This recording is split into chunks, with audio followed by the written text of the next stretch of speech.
And now it's time for the news at 10.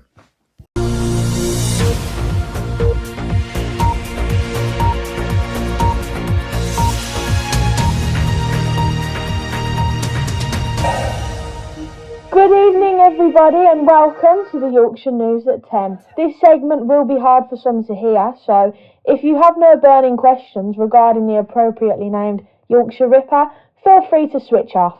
Today we are joined by criminal profiler and behavioural analyst Graham Ackroyd. Good evening and thank you for having me. Yes, and I'll start us off with the questions. Now, Graham, what I'm wondering is what could have possibly have happened for a person for them to exhibit such powerful evil? Could this be a case of nature versus nurture? Yes, indeed. What a profound question. This term refers to the combination of internal and external factors. Nature is an inherited traits and genetic predispositions that affect a person's likelihood to exhibit heightened aggression and a lack of empathy, whereas nurture plays into external factors.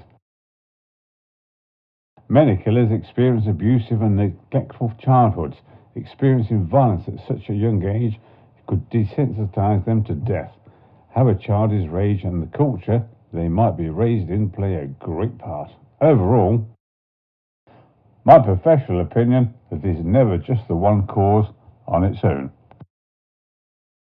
Yes, a fascinating answer for a very fascinating study.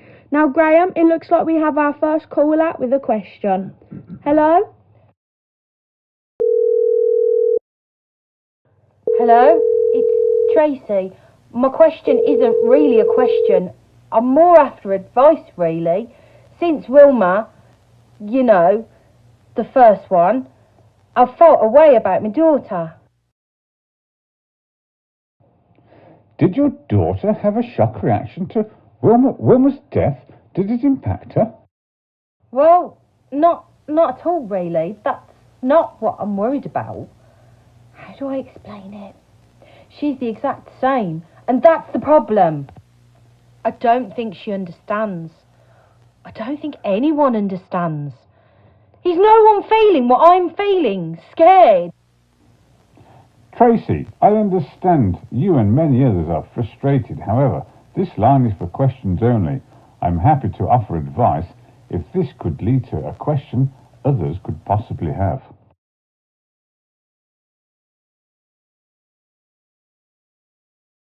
Wow, Graham, my question is, what do I do? Do I tell her to carry her keys in between her knuckles, or do I just kiss her on the head and hope to see her when she comes home?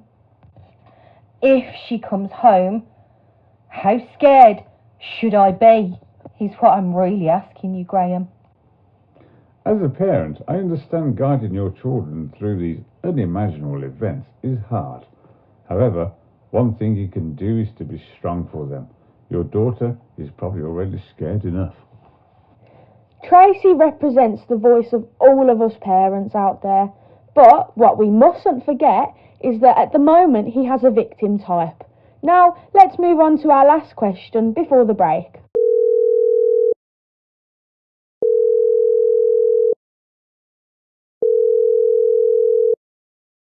Hello, am I speaking with Richard? Yeah, mate. I was just wondering, since he's only killing whores, what's there really to be scared of? Because I don't think he's doing much. Well, on the radio, we call them sex workers, and yes, that does seem to be the case.